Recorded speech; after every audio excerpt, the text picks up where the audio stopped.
Bom, pessoal, primeiro ponto, vamos lá, vamos falar de alguns fundamentos que eu sei que a maioria conhece, mas não custa a gente relembrar, tá? Nós temos basicamente três padrões de triângulo gengival. O que é triângulo gengival? A gente demarca a área mais apical das nossas, dos nossos dentes anteriores, central, lateral, canino, né? De um lado só, lado direito e lado esquerdo, e aí a gente consegue fazer um tracejamento que normalmente tem o formato de um triângulo ou de uma linha, né. Que seria esse triângulo? O primeiro padrão que a gente observa, que é o padrão sinuoso, a gente tem, um triângulo de base maior superior, né. Por quê? Porque o lateral, ele, tá menos apical do que o central, do que o canino, ok? Então, você vê que não é uma normalmente, a gente tem esse padrão muito consolidado como um padrão bem agradável, né. É um padrão onde você tem um triângulo de pouca altura, né, sendo que a base fica para cima, tá bem? O segundo padrão que a gente está vendo, que é o padrão reto, deixa eu ver se meu mouse passa aqui. Não, meu mouse não passa. Esse padrão reto, ele, tem os 3 dentes mais ou menos da mesma altura, central, lateral e canino, ok? Então ele está traçando mais ou menos uma linha, tá? É também bastante observado, mas, é considerado talvez menos agradável do que o padrão sinuoso, ok? Observando que no padrão sinuoso a gente não tem um triângulo com uma altura, né, muito grande, ou seja, o lateral não é tão menos apical do que o central, que o canino, tá bem? É um triângulo de altura reduzida. E o último que nós estamos observando aqui seria a inversão, né, o lateral mais apical do que o central, do que o canino, né. Lembre-se que a gente está falando de uma fotografia em posição frontal, certo? E quando você observa esse padrão, é um padrão que a gente gosta de pensar se vale a pena fazer uma alteração através de uma movimentação ortodôntica, uma cirurgia gengival. Não é o padrão mais agradável, quando o lateral está mais apical do que os centrais, tá? Também é importante eles estarem numa simetria, entre os lados. A gente está vendo, então, algumas considerações importantes. Se fôssemos escolher um padrão bastante, considerado agradável, seria mais o padrão sinuoso, ok? Legal, então vamos lá. Então nós estamos vendo aqui um caso, da Camila, né, Camila, minha ex-aluna, dentista também. E nesse caso a gente pode observar o que que a gente poderia pensar em alterar, né. Eu não sei se a gente consegue fazer isso numa live, mas se alguém quiser tentar responder, né, com alguma frase, eu acho que dá para rolar. Eu tô olhando aqui no YouTube e no Instagram, né, para a gente ter um pouquinho mais de interatividade. Mas eu acho que muitos de vocês falariam assim: "Então, tem ameias incisais muito profundas", né. Alguns vão falar assim, os laterais são pequenos proporcionalmente que os centrais, mas de uma forma geral, não é um sorriso tão desagradável assim. Lícia entrou. Oi, Lícia. Leandro, tudo bem, meu amigo? Bacana. Eh, então, a gente poderia falar, assim, todas essas considerações, mas, para a gente conseguir uma melhor proporção do lateral em tamanho em relação ao central, a gente poderia sim programar um aumento de coroa clínica, que ganharia um pouquinho mais de tamanho nos dentes, né. Se a gente olhar se o dente é pequeno ou grande, o que mais influencia na nossa percepção é quando a gente observa o rosto da paciente. Então, para o rosto da paciente, a gente percebe que essa proporção, poderia ser um pouco maior, os dentes poderiam ser um pouquinho maiores. Como nós temos os mini diastemas, né, entre os centrais e laterais, como a gente tem um sorriso, um pouquinho gengival no lateral canino, a gente tem chance de fazer um planejamento, de uma cirurgia periodontal estética, né, um aumento de coroa clínica nos laterais caninos e premolares, para conseguir um tamanho um pouquinho maior, nos dentes, tá. E se a gente pensar assim: "Ah, mas será que vai ficar bom?", a gente falaria numa próxima live sobre os ensaios que a gente costuma fazer com resina bisacrílica, né, o famoso mocap. Então a gente pode, a partir dessa avaliação, dessa fotografia, pensar, bom, eu acho que eu posso fazer um estiramento simulando o aumento de coroa clínica, né, aumentando um pouquinho a área cervical do lateral, né, aumentando um pouquinho o tamanho do dente, fechando um pouquinho, os contatos proximais, mas sempre pensando que a gente vai buscar um padrão sinuoso, aquele que os laterais não vão ficar nem retos, nem acima do canino central, tá? Então tem que ser feita uma cirurgia muito bem cuidada para você tentar manter o padrão ideal da paciente. Então aqui a gente está vendo o caso finalizado, né? Foi feito pelo meu amigo Lauro Costa, ceramista, e nós estamos vendo aqui as lâminas de cerâmica. Poderia ser feito com resina? Sim, poderia ter sido feito com resina, né? Mas como a gente mudou várias proporções, né? A gente preferiu, no caso, fazer com laminados cerâmicos. Mas vocês percebam que as proporções, mesmo fazendo um aumento de coroa clínica, né? Bem pouco, né? Foi feito pelo meu amigo Sérgio Kahn, professor Sérgio Kahn. A gente manteve o padrão sinuoso, né? Onde o central e canino são um pouco mais apicais do que os laterais, tá certo? Então, na verdade, assim, pequenas mudanças, né? Você vê que com isso a gente conseguiu ganhar um pouco mais de tamanho nos laterais, um pouquinho mais de volume nos centrais, né? Fechamos um pouco os diastemas e as ameias incisais ficaram nos tamanhos mais adequados, que é outro ponto que eu quero falar com vocês daqui a pouquinho. Meu amigo Jorge Hanna entrando aqui, bacana, né? Deixa eu ver se tem pessoal do YouTube. Cristiano, tem um pessoal querendo entrar, não está conseguindo. Será que eles não estão colocando? Lembrar que é no Instagram do professor Sequito, né? E a dica, No pessoal. YouTube também, né, Sequito? O pessoal, Isso. para a Denise entrar ali no canal do YouTube, é só procurar no YouTube Professor Sequito. Isso. Vai lá no YouTube, procurar o canal Professor Sequito, que até, inclusive, acho que a imagem fica melhor para visualizar, provavelmente, né? Acho que fica bem melhor, para te falar a verdade, né? Ó, o Jorginho, meu parceiro. Muito bem. Então, a Marta perguntando, é o Instagram Professor Sequito, tá bom? Eu sei que eu tenho 3 instas, mas enfim, é vida. Vamos lá no Professor Sequito, tá bom? Beleza. Então, gente, você vê que, apesar de a gente ter mudado várias coisas nesse casinho dela, né, alguns pequenos detalhes fazem uma boa diferença, né? Nesse caso aqui, o ponto foi fazer o aumento de coroa clínica na medida certa, correta, né, para a gente conseguir aquele detalhe a mais que faz a diferença. Ok? Muito bem. E aí eu vou provocar vocês um pouquinho com umas figuras assim ah, bem assim, acho que a palavra certa é provocadora mesmo, né. Se vocês me perguntarem assim: "Que tem de errado nessa prótese, que vai de canino a canino?", provavelmente vocês vão falar assim: "Tudo, né, tudo tá errado". Mas entre os pontos que a gente pode avaliar, se a gente perceber que as alturas cervicais estão extremamente incorretas, né? A gente está vendo que a curva incisal está incorreta, a gente vai falar sobre isso. As amélias incisais estão incorretas, as proporções estão incorretas, mas dê uma olhadinha como se a altura dos centrais fosse um pouco mais apical, né? Se o lateral não tivesse uma diferença de tamanho tão grande em relação aos caninos, que são os pilares dessas pontes, né? Imagine, como são pônticos, o formato poderia ser dado com muito mais liberdade, né? Com muito mais liberdade. Provavelmente poderia e deveria deixar os caninos menos visíveis, né? Tentar corrigir a curva cervical, mas principalmente acertando a altura cérvico-incisal dos centrais mais longos e dos laterais também mais longos, tentando buscar aquele padrão sinuoso, aquele triângulo de base maior apical, já teria uma melhora muito grande, né? Então a pergunta é: será que foi feito de propósito? Não. Isso provavelmente assim é um pouquinho da base, né? Desconhecimento dos fundamentos de estética. Obviamente, esse é um caso provocador. Obviamente, a ideia é você não chegar a esse ponto, né? Tem o Bruno Salarino perguntou: os 3 Instagrams funcionam? Sim, mas para transmissão, Bruno, somente no Professor Sequito, tá? O outro Instagram, que é o Sequito JR, é um Instagram mais antigo, né? Um pouco pessoal também, e o outro é institucional, tá bom?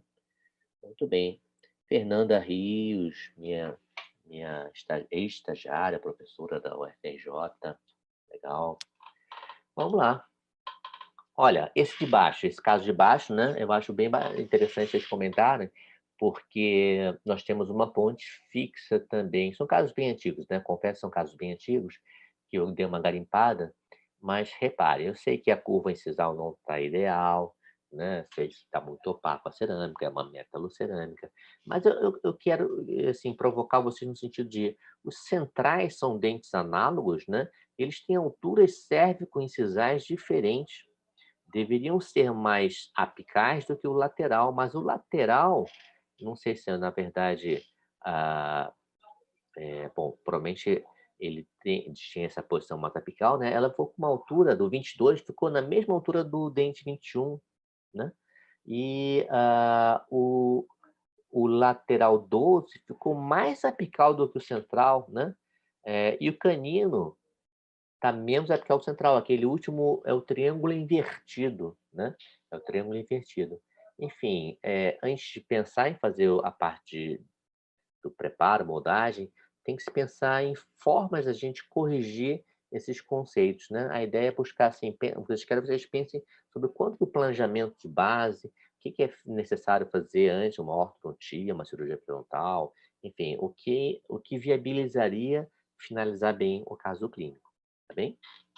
Tayane Rose, oi Thay, tudo bem? Bruninha também, falando para o pessoal que é uma aula mais básica, né? Mas eu acho que é importante para a gente começar a nossa série de lives. Ok, muito bem.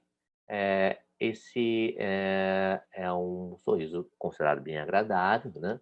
E aqui a gente está vendo as inclinações axiais dos dentes anteriores. Os centrais tendem a um paralelismo, né? Ou uma leve distalização da área apical, tá bem? Nos laterais, uma leve distalização da área apical, que na verdade a gente considera como se fosse o zente, né? A área cervical um pouquinho mais distalizado. Nos caninos a gente consegue perceber que essa inclinação pode ficar levemente mais acentuada, mas sem exagero, e nos premolares também. Essa inclinação paralelo para levemente inclinado, os premolares, é bem desejável e a gente pode e deve seguir nossos parâmetros de escultura nessas linhas. Então, quando a gente finaliza uma escultura ou finaliza um planejamento, a gente tem que perceber essa inclinação axial seguindo um padrão mais desejado. Ok? Muito bem. Sebastião entrando, Priscila. A Denise falou que tem um pessoal querendo entrar, mas será que pelo YouTube já não consegue? Olha, então, vamos lá. Esse caso clínico eu busquei de um slide meu, tá? Porque esse caso tem aproximadamente 28 anos, 29 anos. Mas quando a gente fez esse caso, né, nós só tínhamos a opção da metalocerâmica. O que eu quero frisar nesse ponto? A gente tem nesses dois, no central direito, o 21, uma inclinação axial bem distalizada, o zente bem distalizado, né? Então, quando você vai pensar em refazer uma coroa, né, na época foi uma metalocerâmica, só tínhamos essa opção na época, reparem que a preocupação de conseguir aquele volume cervical e principalmente os entes na mesma posição é bastante importante, né? Então isso requer várias considerações periodontais, enfim, às vezes até um tracionamento, enfim. Mas sempre que você pensa em planejar, a ideia é você conseguir restabelecer os entes que você buscou anteriormente, ok? Muito bem. Nesse caso, olha, como nós temos uma prótese metalocerâmica também bem antigo, caso de slide. Na verdade, assim, ela foi encaixada nessa aula para fazer exemplos bem perturbadores, assim. O que a gente mais percebe de errado nessa prótese não é somente a cor, não é somente o formato, mas principalmente a inclinação axial invertida, né, dos centrais e laterais. Você vê que os centrais eles convergem para mesial e as distais convergem para mesial, inclusive com o dente invertido, tá? Então, quando a gente percebe casos como esse, a gente chama um pouquinho como se fosse um efeito de cacho de banana. Reparem que na comparação a gente tem uma bananinha no lado esquerdo, né, na figurinha C, é uma comparação de inversão das inclinações axiais, ok? Muito bem. E aqui, esse é um slide bastante importante, onde eu quero falar com vocês sobre a profundidade das ameias incisais. Serve como uma lembrança também, o pessoal que não vê isso há muito tempo, porque a gente lida com ameias incisais todos os dias no nosso consultório. A gente senta no consultório, né? Ou sentava no consultório, né? E a gente faz uma resina classe 4, uma resina classe 3, um provisório sobre implante, e a gente às vezes não está com as referências bem sedimentadas, né? O que são ameias incisais? São esses espaços em forma de V entre dois ângulos incisais, né? Por exemplo, médio incisal do central direito e médio incisal do central esquerdo, ou médio distal do central do 21 e mésio incisal do 22. Enfim, esse espacinho, né, que é o encontro das duas incisais em dois dentes diferentes, tá certo? Então, que referência nós temos? Desde a época lá do Rufenac, né? Talvez alguns de vocês lembrem o Rufenac, a gente tem medidas de referência, de profundidade, né? Então, o que é a ameias incisal? Em verde, a gente está mostrando ali, ó. Em verde são as ameias incisais, tá certo? Em amarelo, tracejado, eu tenho a distância da ponta da papila até a borda incisal do central, ok? E essa profundidade da ameia incisal entre os centrais, né, deve ser de 1/4 da distância da ponta da papila até a borda incisal, ok? Então, essa é uma medida de referência que é usado em vários livros, né, começando pelo Rufenac, Wilson Batista Mendes, enfim, tem vários autores que colocam essa unidade, 1/4, como uma referência bem interessante, mesmo em pacientes com mais idade, onde já teriam sofrido, né, um desgaste incisal. Você pode incorporar essa ameia incisal, dando um aspecto jovial, sem parecer falso ou caricato, tá bem? Então, lembre-se que a gente está vendo nesse ângulo frontal, ok? E ainda nesse ângulo frontal, se a gente for observar qual seria a profundidade entre o central e lateral, né? A gente teria que medir a ponta da papila, novamente, até a altura incisal do dente 21, ok? Então, se a gente mede essa altura, da ponta da papila até a borda incisal do dente 21, a gente tem que programar para que 1/3 desse comprimento seja a profundidade da ameia incisal entre o central e lateral. Lembrando que o lateral é menos longo do que o central, obviamente, tá bem? Mas aonde vai a meia profundidade da ameia incisal seria 1/3 da distância da ponta da papila até a borda incisal. Ok, gente? Isso aí, pessoal, eu sei que parece ser bastante básico, e na verdade é bem básico. Eu falei para vocês que a aula tem um caráter de sedimentar os conceitos mais básicos, mas toda vez que nós fazemos um provisório, a gente tem que avaliar se está fazendo com essa ameia incisal correta. Toda vez que a gente faz uma resina classe 3, né? Ou classe 4, mais ainda, ou uma faceta de resina, a gente tem que ver se as ameias incisais estão com os comprimentos corretos, né? Com as profundidades corretas. Tá certo? Vou ver mais gente entrando aqui. Clarinha, oi Clarinha. Tudo bem? Sônia Regina também entrou. Wagner Lessa. Oi, Wagner, tudo bem? Pessoal do online também, bacana. E olha, gente, vamos lá. Entre lateral e canino, né? Nessa vista frontal, vocês não conseguem ter a observação correta da profundidade. Por quê? Porque o lateral está na frente do canino, né? Então, se a gente tirasse a imagem, a gente perceberia que da ponta da papila até a altura de borda incisal do lateral, 22, a gente teria uma meia incisal de metade dessa distância, tá? A gente só está vendo parecendo menor, porque na verdade a gente está vendo um ângulo frontal. Mas se a gente girasse a imagem, a gente perceberia que essa meia é bastante profunda, né? Marcando um V, né? Vocês vão ver ali do lado esquerdo, entre o 12 e o 13, nós temos que ter esse V incisal, que é a meia incisal. Um dos erros que mais a gente percebe no dia a dia das pessoas é fazer no ensinamento onde a distal do lateral, né, sai muito mais alta, perdão, a distal do lateral, ela está sem essa meia incisal, né? O canino parece estar mais para baixo, então fica com aquele aspecto meio vampiro, né? O canino mais longo e sem a meia incisal fica com um aspecto, além de muito mais forte os caninos, né? Você tira o protagonismo dos centrais e joga para os caninos, e assim, e você ainda deixa assim essa meia incisal que dá aquela característica da curva das incisais que é tão importante. Ok, gente? Legal. Rafael Andreolo, hoje a gente tem uma partida marcada, hein, Rafa? De xadrez. Então, se prepara aí, daqui a pouco a gente está jogando.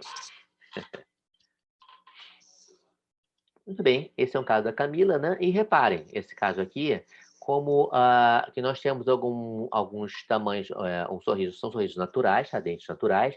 Em cima a gente está vendo a meia no padrão correto. E embaixo a gente está vendo entre os centrais um padrão correto e entre os laterais um padrão de uma meia incisal bem mais longa do que deveria ser, tá? E aí a gente pode perguntar, como que a gente corrigiria isso? Como é que a gente pode corrigir isso? De várias formas, tá? Uma das formas que a gente nunca deve deixar de descartar seria talvez através da ortodontia. Então reparem que as cervicais do central lateral canino estão naquele padrão reto. E no lado direito estamos no padrão sinuoso, que é o mais desejável, né? Que tem a base maior, né? A parte apical do lateral, para quem está chegando agora, ela não está mais apical do que o central e do que o canino. E no lado esquerdo nós estamos com o mesmo nivelamento, a mesma altura entre o central, o lateral e o canino. E ao mesmo tempo a gente percebe que essa média incisal está muito grande. Então uma das boas formas de a gente corrigir isso seria pensar na possibilidade ortodôntica, sim. É possível fazer laminado? Sim. É possível fazer uma resina? Sim. Mas nesse caso, a melhor opção, ao meu ver, seria aproveitar essa possibilidade de fazer um leve tratamento ortodôntico, que é, na verdade, o que foi feito, tá? Porque eu conheço a paciente, que está, inclusive, vendo a aula, ou não sei se saiu, mas ela estava assistindo a aula, então ela optou pela ortodontia, né? Foi ex-aluna nossa da faculdade, só dando uma dica, né? Da UFRJ, tá? Então, esse caso aqui, reparem, além daquela correção gengival, o aumento de coroa clínica, reparem que as meias incisais seguiram as referências que nós relatamos no slide anterior, né? Então, reparem, entre os centrais nós temos a meia incisal correta, entre central e lateral nós temos a profundidade também correta, de 1/3 da distância entre ponta de papila até borda incisal, e nos caninos também a gente tem a meia correta. Quando a gente vê pelo ângulo frontal, não parece ser tão profundo, mas olhando em diagonal, a gente percebe que a meia está bem profunda. Isso, na verdade, propicia aquela curva incisal que é bastante benéfica para o sorriso, tá bem? Então, você vê que um sorriso que, na verdade, não era feio, era um sorriso um pouco pequeno para o padrão do rosto da Camila, né? E a gente fez pequenas correções, mas essas pequenas correções já deram um resultado bem interessante para o sorriso dela. Tudo bem? Você vê que a base de todo o ensinamento, todo o planejamento, foi muito em relação a quê? A entendimento dos fundamentos de estética, né? São pontos que você deve ressaltar junto ao laboratório, a quem vai encerar, né? E perceba o quanto que é importante a gente mandar uma fotografia sem distorções, de preferência, se possível, numa máquina profissional, mas se não, pode ser feito um celular, sim, né? Tentando não dar distorções. A gente consegue fazer boas fotos celular, suficientemente boas para orientar o laboratório. Filmagens também são muito bem-vindas, né? Onde você consegue corrigir angulações, você consegue fazer uma imagem dinâmica, né? Congelar no ponto que você quer para conseguir conversar com o laboratório, né? Sempre é bem interessante. Ok? O Wagner também, né? Ô, Diego, tudo bem? Grande amigo. Valeu, Diego. Esse já sabe de odontologia mais que muita gente, né? Abraço, Diego. Repare, a gente tem um caso aqui superior, é do meu amigo Mauro, né? Ele não se importa que mostre o rosto dele, onde a preocupação dele maior, assim, a maior preocupação, melhor falando, é que não ficasse um sorriso artificial, muito artificial, tá? Então, a queixa dele é que nós tínhamos, além dos diastemas entre centrais e laterais, as bordas incisais sofriam sempre pequenas fraturas. Apesar de ser um paciente que usa placa de forma disciplinar, né? Mas tem algum grau de apertamento diurno também, e as tiazinas sofriam muitos lascamentos, tá? Então, o que a gente programou para ele, né, seguindo as queixas dele, e aí a gente visualizou muito alguns pontos importantes. Em resina, a gente não estava tendo sucesso em fazer aumentos incisais, que, assim, em poucos meses eles sempre sofriam lascamentos com uma certa frequência, mesmo com os ajustes corretos, enfim. Existe uma parafunção importante ali, tá? Não quer dizer que fique invulnerável se a gente fizer com lâminas, mas a gente buscou essa solução com lâminas e esse paciente, que o filho é dentista, né? Talvez ele esteja vendo a live, a gente conseguiu uma longevidade já provavelmente uns 7, 8 anos sem nenhum tipo de lascamento, sem nenhum tipo enfim, nenhum problema, né, nas lâminas. O que a gente mudou no paciente foi, na verdade, a curvatura incisal. Percebam que nós temos uma curva incisal muito mais favorável. Os dentes foram aumentados por volta de 1 milímetro por 2, né? E a gente fez as ameias incisais bem compatíveis com a idade do paciente, né? Diminuímos aqueles espaços escuros entre os dentes, mantivemos o padrão de escultura do paciente, tá? Então, as bordas cervicais não foram mexidas, e nesse caso nós colocamos 5 laminados, não são 6 laminados, a gente colocou do 12 ao 23, né? No 13 nem precisou de laminado. Reparem que os caninos estão mais longos do que os laterais, dando aquele padrão que a gente chama de meio vampiro, né? O protagonismo estava nos caninos. E depois dessa mexida, se vocês olharem no rosto, vocês percebem que os centrais já voltaram seus protagonistas, tá bem? Então, esses fundamentos ajudam muito no planejamento final de casos como esse, tá certo? Deixa eu mudar aqui um pouquinho, deixa eu alterar aqui um pouquinho, dar uma avançadinha para falar. Vou falar um pouquinho desse caso aqui. Ó, esse é um caso que eu gosto de falar bastante, né? Onde a paciente ela veio com uma queixa principal de dente escurecido, dente 11 escurecido. Fabiola. Legal, legal. Fabiola, também acho. Eu acho que a base é bem importante, sim. Né? Legal. Vamos lá. Reparem, então, essa paciente, a paciente mulher, ela tinha até uma história bem, bem interessante. É uma paciente que ia casar, né? Em um mês alguma coisa. E a queixa dela era assim, nesse dente 11 muito escuro. Reparem que tem uma fratura, né? Um fragmento colado sem um ajuste muito bom da lâmina, do fragmento ao dente, tá? Mas o que mais assim incomodava ela, você consegue ver pela escala de cor, que é o dente realmente bem mais escurecido que os outros dentes. Mas, na verdade, a gente percebe que outras coisas também não estão bem. Talvez a cor, no caso, seja o que mais incomode ela, né? Pela fotografia que vai ser feita. Enfim, esse caso, nós temos uma live programada para falar sobre clareamento, né? Um pouco mais à frente.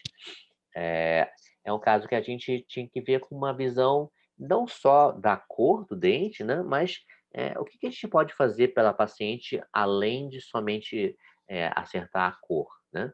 A gente fez um clareamento nesse paciente. A gente vai falar como a gente faz clareamento hoje em dia, com o máximo de segurança, né? Não fazemos mais o walking bleach, mas a gente conseguiu um efeito bastante razoável no clareamento, sem desgastar a dentina. Ela já tinha esse desgaste, tá? Infelizmente. Eh, a opção foi cimentação de um pino de fibra, e reparem que a gente está justapondo, não colando ainda, mas já está justapondo o fragmento incisal, agora já sem aquelas excessos de resina composta. A gente percebeu que não era um encaixe exato, mas até a altura do dente modificou um pouquinho, estava com bastante excesso, tá? Um detalhe importante, reparem que o pino incisal ele deve ser posicionado abaixo da borda incisal e o mais próximo possível da parede vestibular, para que a gente faça o quê? um reforço, um anteparo para qualquer tipo de força não axial, ok? O pino de fibra, na verdade, ele faz como se fosse um pilar dentro do dente e qualquer choque no sentido vestíbulo-lingual, no sentido não axial, ele promove uma sustentação para não ter uma nova refratura do dente. Além disso, a gente diminui o volume de resina composta dentro da coroa clínica, né? E, enfim, é o momento ideal, né? A estratégia é quando você faz o clareamento, você coloca o pino incisal. Poxa, assim, mas se o dente escurecer de novo, que pode escurecer? Pode escurecer de novo. Se o dente escurecer de novo, a nossa estratégia vai ser só o clareamento externo, tá? Ah, mas se escurecer muito de novo, aí a gente pode pensar em fazer uma lâmina, por exemplo, uma lâmina a mais fina possível, mas suficiente para mascarar essa cor indesejável, tá? Enfim, mas eu sempre prefiro buscar soluções sempre menos invasivas, né? Sempre minimamente invasivas, como se fosse assim, se fosse o meu filho, minha filha, o que eu pensaria em fazer para manter o máximo de estrutura dentária? Então, nesse caso, foi essa a opção. A gente poderia fazer uma lâmina para finalizar? Sim, mas lembrem que ela veio para o meu consultório só com uma queixa, da cor do dente, tá? Mas óbvio que a gente vai tentar buscar a melhor solução possível para os outros dentes e sinalizar opções futuras, por exemplo, laminados. Porque nesse caso especificamente, onde tem bastante esmalte, a gente até deixaria essa estrutura do central, que está bem fragilizada, diga-se de passagem, um pouco mais reforçada, tá bem? Então, adiantando um pouquinho, nós recolamos o fragmento incisal, cimentamos no pino de fibra. Reparem que no pino de fibra, que foi recortado previamente para ficar debaixo da bota incisal, a gente usou um opacificador. Por quê, gente? Porque o pino, normalmente, ele é transparente. E quando ele é transparente, está muito próximo da parede vestibular, esse excesso de transparência muitas vezes faz com que fique acinzentada, né? Uma linha incisal, uma linha bem no meio do dente acinzentada. Por quê? Pelo excesso de transparência do pino de fibra em relação à resina. Então, a gente tem que dar aquele pino, naquela área da coroa, um aspecto de dentina. E aí nós podemos usar alguns materiais no mercado, nesse que está focado aí, é o Empress Color Opaque, né? Mas temos vários outras resinas fluidas ou pacificadoras para que você não fique com o pino muito transparente, tá bem? E aí nós estamos vendo no slide da direita menor, já o pino cimentado, e no mesmo momento a gente já complementa, né? Já fecha com uma resina composta de dentina. Nós temos hoje em dia no mercado resinas universais, por exemplo, da 3M, enfim, tem várias marcas, Omnicron, né? Que tem uma cor mais de dentina, ok? Tem uma cor mais dentina. E como eles têm um efeito bulk fill, ou seja, eles têm uma contração menor de polinização, é mais favorável para esse tipo de situação. Mas mesmo assim, você deve colocar em pequenos incrementos, ok? Diane também está aqui na live. Legal. Bacana. E quem está entrando aqui? Clarissa. Oi, Clarissa. Tudo bem? Muito bem. Vamos então adiantar. E aí, quando a gente olha essa imagem agora, a gente percebe que a distância mesiodistal entre os centrais está diferente, né? Em azul e verde, você vê que as distâncias são diferentes. A gente percebe também que nós temos uma resina classe 4 no dente 21, que agora começa a se destacar. A gente não percebia antes, principalmente por quê? Porque nós tínhamos um ponto de tensão visual, que era o central direito, o dente 11, tá certo? Então, agora, nesse ponto, a paciente mesmo consegue perceber o quanto que nós temos uma falta de simetria entre os centrais, dentes análogos, né? E, além disso, uma forma desequilibrada mesiodistal entre os dois dentes, ok? Aqui nós estamos vendo, então, o caso finalizado com o clareamento, a colagem do fragmento de forma mais adequada, a, a, a repetição da resina classe 4 no dente 21, tá certo? E na hora que você repetiu, que nós repetimos a resina, nós também deixamos a distância médio-distal entre os centrais mais equivalente também, ok? E aí nós fomos aqueles nossos fundamentos estéticos, olha só. Nós temos a curva cervical, as pontas das papilas e as bordas incisais, formando aquelas 3 linhas curvas, né, no formato convexo. A gente vai falar daqui a pouquinho, que é o nosso famoso diagrama de referências estéticas dentárias, ok? Vocês podem perguntar também assim, mas Sequito, tudo bem, mas dá para ver umas trinquinhas ali na cervical do dente 11, né? Sim, dá para ver umas trinquinhas. A gente está monitorando, a gente fez um selamento nessas trincas com resina, tá? E a paciente veio para o atendimento, assim, com a queixa unicamente da cor, né? E ela optou por não fazer nenhum laminado pela frente. Eu acho que ela tem esse direito, né, de não querer fazer nenhum laminado, porque isso geraria talvez mais um pequeno desgaste no esmalte dela, tá? Mas nesse caso, não seria ruim, de uma certa forma, para a gente selar e dar até uma maior resistência nessa vestibular remanescente do dente 11. E aí talvez fosse interessante fazer no dente 21 também, ok? Mas ele ficou como uma opção futura. Legal. E aqui nós chegamos então nas famosas linhas horizontais do sorriso, ok? E aqui eu quero fazer um agradecimento ao professor Carlos Alexandre Câmara, que já várias vezes, né? Ele tem vários artigos, inclusive esse capítulo do DRED, Diagrama de Referências Estéticas Dentárias, está no capítulo do livro do professor Mário Grossman, meu amigo, de Construção Estética com Implante, e atualmente no livro dele ele lançou como chama? Ah, um, um formato, né, de central lateral canino para você encaixar sobre as fotos, né? Eu acabei de receber agora, né? Estava conversando com ele agora há pouco pelo direct, mas na próxima aula já vou incorporar, né, tanto o artigo novo que ele publicou, como como chama, esse modelo, né, de formato de dente que você consegue encaixar sobre os dentes, tá? Então, ó, essa é a foto que eu acho muito importante, né? A partir de uma foto bem tirada, pode ser do celular, a gente deve poder visualizar essas linhas horizontais, tá? Então, vocês veem a linha em azul marinho, azul escuro, a linha do lábio inferior, em amarelo, a linha das bordas incisais, né? Em azul, a profundidade, a área mais profunda das ameias incisais, em verde, a curva das pontas das papilas.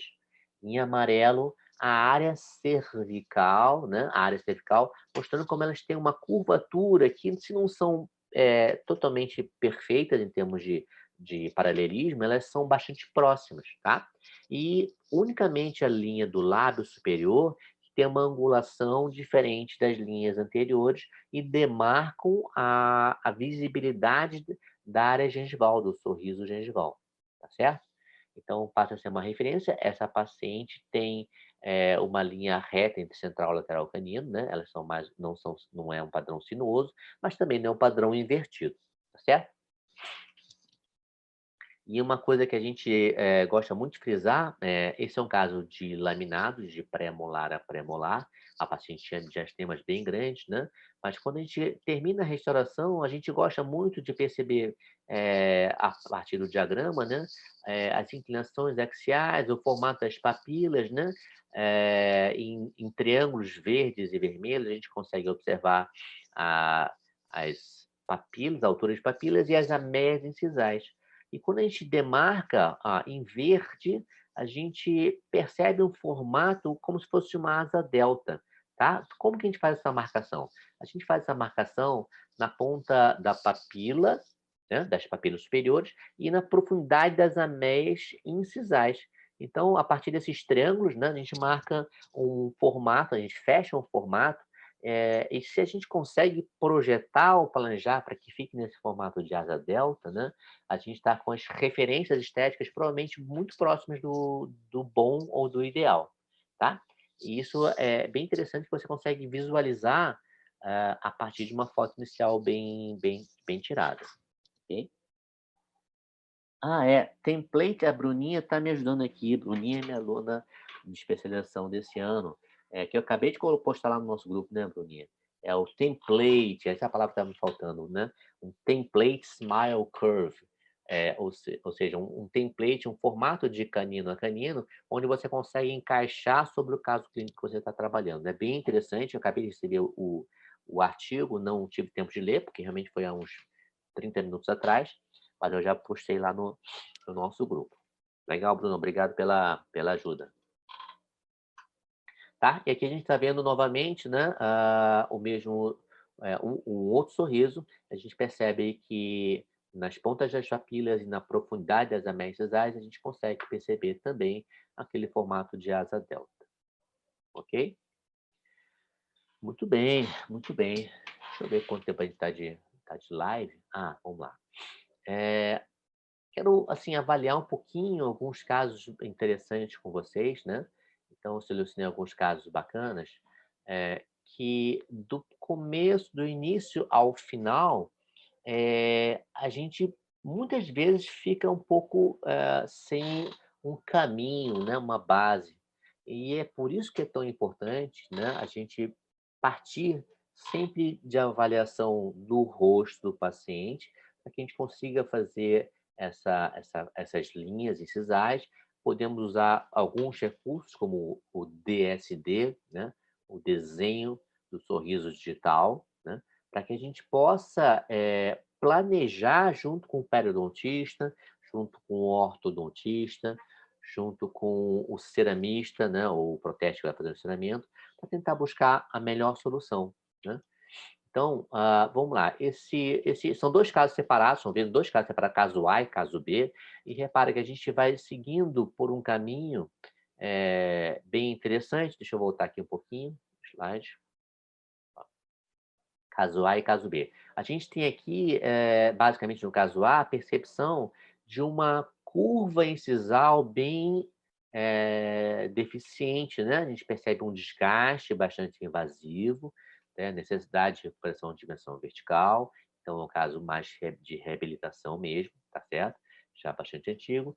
E no lado B, a gente percebe que os caninos são mais longos que os centrais e laterais, além das alturas cervicais não estarem adequadas, tá? Então, a primeira coisa que a gente tem que fazer é avaliar quais são as modificações importantes, né? Então, no caso A modificação mais importante, que mais chama atenção, é restabelecimento da curva incisal, usando um pouco como padrão o próprio lábio inferior do paciente, tá?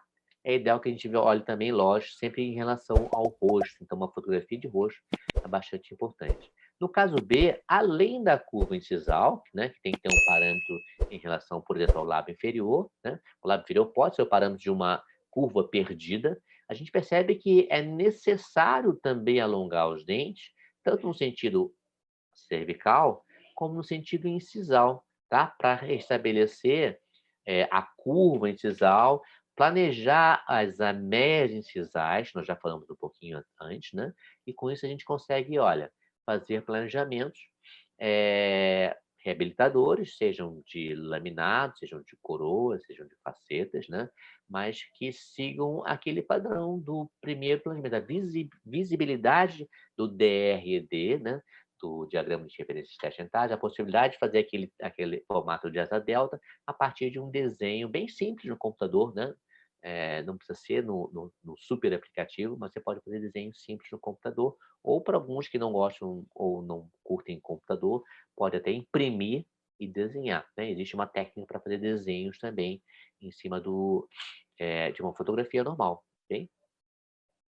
Mas você vê que a gente não está falando de técnica, como fazer o trabalho, ok?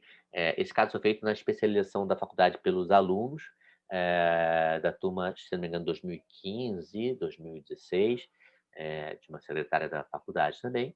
Mas você vê que o padrão do sorriso, das curvaturas ficaram corretas, né? A gente poderia ter uma cerâmica mais bonita? Talvez sim, mas lembre-se que a gente estava partindo de uma cerâmica de substratos bem escurecidos, né? Mas a gente tem aqui ó, as linhas horizontais, né? Com um paralelismo bem interessante. Bem, e ali nós temos também, dá para observar o nosso a nossa famosa asa delta. Muito bem. Ó, um caso muito mais complicado, né? Onde a gente partiu do DSD. observamos a borda incisal ideal, observamos que o lábio inferior não era um parâmetro ideal, porque nós tínhamos uma simetria de lábio inferior, mas os passos seguintes foram realmente, a partir da borda incisal, começar a fazer a proporção, é uma parte que eu não falei tanto hoje na aula, né? A proporção dos dentes, quanto que o dente tem que ser mais longo do que largo, né? No caso, quando a gente fala de 80% de proporção, é quando eu tenho o dente 20% mais longo do que largo, ok? Quando eu falo de 60%, eu tenho o dente 40% mais longo do que largo, tá certo? E assim por diante. Nós vamos diminuindo a proporção à medida que a gente vai indo do central, lateral, canino. Ah, existe um número certo? Existem alguns parâmetros, como a proporção áurea, ou a regra dos 70%, né? Mas, enfim, cada caso você tem que avaliar qual é a regra que você vai utilizar para conseguir fazer um desenho que consiga, por exemplo, fazer as curvas, as linhas horizontais, que você consiga determinar o ponto das ameias incisais, enfim, algo que você perceba ser viável. E perceba que, nesse caso, a única coisa que estava já corrigida é a posição dos dentes através do tratamento ortodôntico, ok? Mas o segundo passo, olha, seria delimitar onde seria uma possível área cervical adequada, né? Onde seria uma possível área de ponta de papilas, ok? Desejável, e aí fazer um planejamento de desenhos. Nós temos vários programas hoje em dia, ou pode ser feito na mão também, e aí rapidamente a gente percebe que é necessário fazer procedimentos cirúrgicos, né, de aumento de coroa clínica para tentar fazer esse projeto dar seguimento, ok? Então, essa parte onde você usa o entendimento dos fundamentos de estética, né, para conseguir transmitir a informação pelos desenhos, né, que existe, talvez a gente fale um pouquinho separado disso dessa aula, né, como faz os desenhos, e a partir daí o projeto vai seguindo. Esse caso tem mais ou menos 15 anos, pelo menos, tá? Então, aumento de coroa clínica. Provisório, a gente começa a tentar ver se está adequado o aumento de coroa clínica, ou se é necessário fazer mais algum tipo de retoque, né? E aqui já as facetas, no caso, não são lentes, porque a gente só tinha opção de facetas na época, mas a gente conseguiu enquadrar um pouquinho melhor ó, as áreas cervicais, ó, o triângulo gengival sinuoso, as pontas das papilas se formaram adequadamente, né? Aí já temos um tempo de controle de 1 ano, pelo menos, né? A curvatura incisal, olha a profundidade das ameias incisais como é importante, a profundidade das ameias incisais adequadas, né? E a partir daí a gente percebe que é viável novamente marcar o fundo das ameias incisais, da ponta das papilas, e a gente consegue traçar nossa asa delta, ok? Tá? Deixa eu ver aqui um pouquinho. Esse caso aqui também é legal. Então, reparem esse caso desse paciente. Sei que a gente está falando de aula de fundamentos de estética, né? Então, eu quero aplicar o que eu vejo de fundamentos estéticos básicos nesse paciente. Nós temos um dente que só dá para dizer se ele é pequeno ou grande quando você observa no conjunto. O que é o conjunto? O conjunto é quando você vê o rosto do paciente, a cabeça do paciente, né? E vocês devem concordar comigo que se a gente olhar o rosto do paciente, né, os dentes são pequenos proporcionalmente ao rosto do paciente. Ainda mais que ele usa barba, né? Ele tem uma cabeça grande, um bom volume de cabeça, né? E os dentes, na proporção, eles são pequenos para o tamanho, né, da fisionomia dele, do rosto. Então, a gente pode sim planejar alguma melhora. Bom, enfim, ele tem diastema entre centrais e laterais. Só isso já permitiria o aumento de volume dos centrais, dos dentes, ok? Mas reparem, a curva incisal não está tão adequada. A curva incisal pode ficar melhor. Repare que o canino está mais longo do que a altura incisal dos centrais, né? Então, a gente pode também planejar uma melhora na curva incisal dos dentes, né? A partir de um aumento dessas coroas. Então, reparem, o caso antes e depois, e o quanto que foi aumentado, principalmente nos caninos, nos centrais e laterais. Os caninos não foram tão aumentados, foram menos aumentados. Mas os centrais laterais, além do fechamento de diastema, a gente tentou produzir aquela curva incisal. E reparem como o parâmetro das ameias incisais é muito importante, né? Então, as ameias incisais, reparem que entre lateral e canino, nós temos aquela profundidade de ameia incisal, né, para conseguir buscar a curvatura de borda incisal. Se a gente vê no conjunto, a gente repara que ficou mais harmônico, na minha opinião, pelo menos, né, o tamanho, o novo formato dos dentes em relação ao rosto do paciente. Tá certo? Muito bem. Ó, a gente está vendo, então, agora de perto, os laminados, certo? E a gente está vendo as curvas incisais, em vermelho a borda incisal, em amarelo a profundidade das ameias incisais, ok? Em branco as pontas das papilas e o perfil sinuoso, né? O azul claro, que é aquele triângulo gengival. No começo da aula de hoje a gente falou, o central e o canino levemente mais apicais do que os laterais, a gente conseguiu manter esse perfil sinuoso, ok? A gente fez então aumento somente no sentido incisal, a gente não fez nenhum tipo de alteração das áreas cervicais. E aqui a gente tem novamente nossa possibilidade de formar aquela nossa famosa asa delta. Muito bem. Muito bem. Que horas são? Quase 1 hora, né, de live. Bom, pessoal, vou finalizar com esse último caso aqui. Vamos lá. Deixa eu finalizar com esse último caso aqui. Reparem como essa paciente, que tem 60 e poucos anos, ela tem uma maxila com um nivelamento diferente do lado direito e esquerdo. O lado direito, né, está mais instruído que o lado esquerdo, né? Se a gente olhar na linha amarela, a gente percebe claramente isso, tá certo? Ela tem facetas de resina, não sei se direta ou indireta, nos dois centrais, tá? E a queixa dela, assim, é uma queixa estética. Ela queria trocar essas facetas de resina e que ela queria ficar com um sorriso mais agradável, né? Então, novamente, a pergunta seria assim: será que se eu trocasse as duas facetas de resina nos centrais, eu conseguiria melhorar bastante o sorriso dessa paciente? Provavelmente não, né?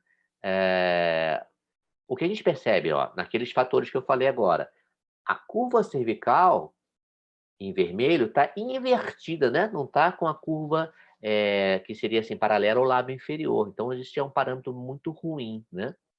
Em azul seria o que provavelmente eu gostaria, já acertando um pouquinho a altura cervical também. Vocês reparem que o central, lateral canino esquerdo aparecem acima da linha azul, muito mais do que do lado direito.